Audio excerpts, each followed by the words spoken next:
नमस्ते। मैं भारत भूषण दत्ता,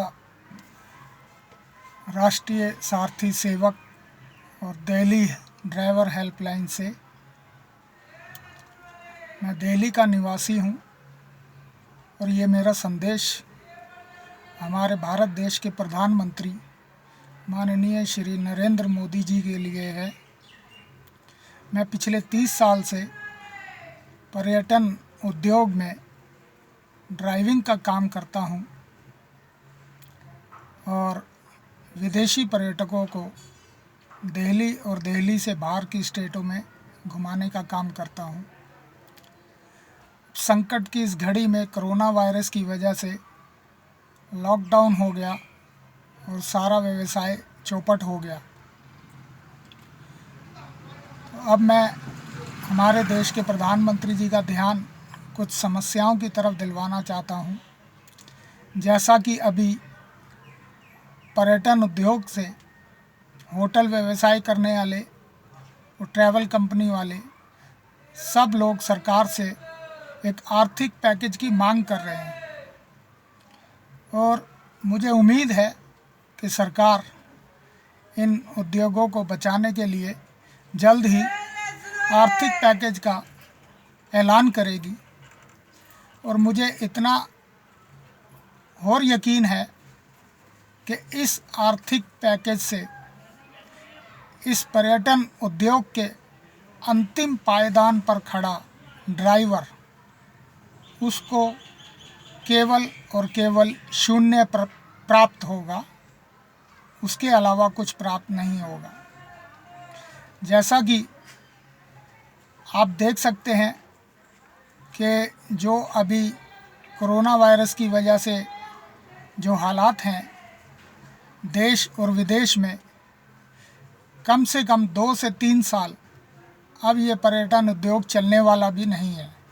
ना पर्यटक आएंगे और ना यहाँ काम चलेगा और ना हम जैसे अंतिम पायदान पे खड़े ड्राइवर को कुछ मिलने वाला है अगले 2-3 साल के लिए।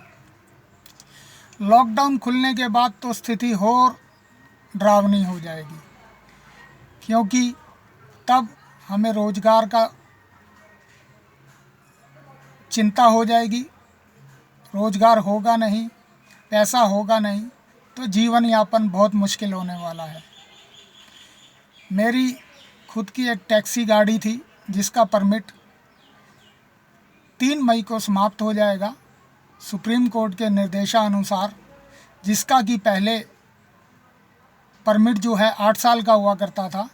प्रदूषण की वजह से सुप्रीम कोर्ट के आदेश के अनुसार अब ये 5 साल का परमिट है। तो मेरी गाड़ी को 3 मई को 5 साल हो जाएंगे और वो मेरी गाड़ी बेकार हो जाएगी, मेरे किसी काम की नहीं रहेगी। तो अब आप देखें कि जो उद्योग पर्यटन उद्योग के अंतिम पायदान पे खड़ा हुआ ड्राइवर, जिसका कि शुरू से लेकर आज तक शोषण होता रहा है, जिसके लिए कभी किसी सरकार ने सोचा नहीं, कभी इस जॉब का कहीं सरकार के डॉक्यूमेंट्स में कोई नाम नहीं है, इसलिए ट्रैवल कंपनियां, ट्रांसपोर्टर हमेशा इनका जम के शोषण करते रहे। कभी इनको पूरा वेतनमान नहीं मिला, कभी इनको टीए बाहर जाने पे नहीं मिला। सब कुछ ट्रांसपोर्टर और ट्रैवल कंपनियों के द्वारा सारी राशि वही लोग हजम कर गए, ड्राइवर के पल्ले कुछ नहीं पड़ा। तो अब मैं प्रधानमंत्री जी से अपील करना चाहता हूँ कि हमारी तरफ भी कुछ ध्यान दिया जाए, हमारे बारे में भी कुछ सोचा जाए, क्योंकि आपको मालूम है कि आगे अब 2-3 साल ये काम कुछ नहीं चलने वाला। तो हम तो बिल्कुल सड़क पे आ जाएंगे। लॉकडाउन से पहले ही हमारी ये हालत है, लॉकडाउन खुलने के बाद तो बिल्कुल शायद हमें सामूहिक खुदकुशी पे मजबूर ना होना पड़े परिवार के साथ।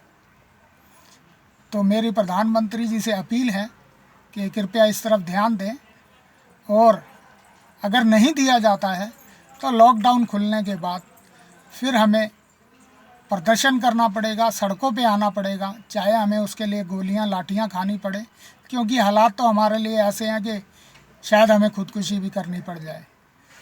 तो मेरी उनसे अपील है कि इस ओर ध्यान दें, और अगर हमें सड़कों पे आना पड़ा और प्रदर्शन करना पड़ा। तो मैं एक पंक्ति आपको सुना देता हूँ जो उस समय होगा, जो उस समय हम कहेंगे कि याचना नहीं अब रण होगा, संघर्ष बड़ा भीषण होगा। तो इस संघर्ष से हमें बचाने के लिए और अपने आप को बचाने के लिए कृपया हमारी समस्याओं की तरफ ध्यान दें और कुछ हमारे बारे में भी सोचें।